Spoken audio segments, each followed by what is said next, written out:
एक गांव में एक व्यापारी हुआ करता था जिसके पास एक भुवन नाम का घोड़ा था।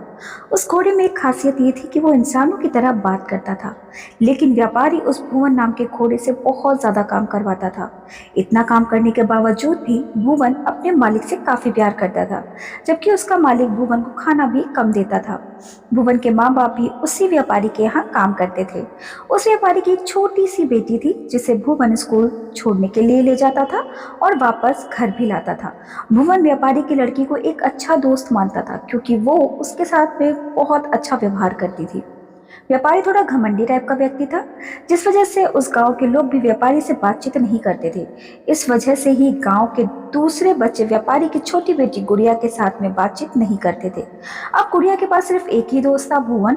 वो उसी के साथ स्कूल जाती थी और उसी के साथ खेलती भी थी।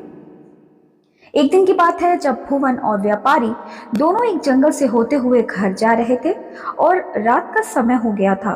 फिर एक शेर उन दोनों के सामने आकर खड़ा हो गया और पूछने लगा कि बताओ, मैं तुम दोनों में से किसे खाऊं। व्यापारी रो रो कर बोलने लगा कि मुझे मत खाओ, मैं बहुत गरीब हूं। तुम इस घोड़े को खा जाओ क्योंकि इसका कोई नहीं है और ये किसी काम का नहीं है। शेर ने व्यापारी को जाने के लिए बोला और फिर व्यापारी वहां से भागने लगा। इतने में वो शेर एक देवी का रूप ले ली, क्योंकि वो शेर नहीं बल्कि एक देवी थी।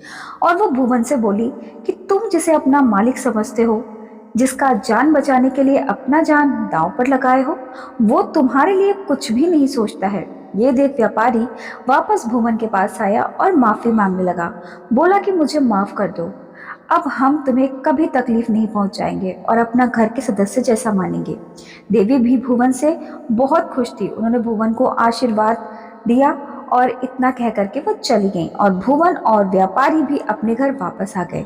दोस्तों, कभी भी अपने परिवार, दोस्त या अन्य लोगों के साथ बुरा बर्ताव नहीं करना चाहिए, क्योंकि वापस हमें वही मिलता है जो हम दूसरों को देते हैं।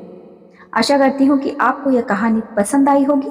यदि आपको यह कहानी पसंद आई हो तो मेरे चैनल को सब्सक्राइब ज़रूर करें। धन्यवाद।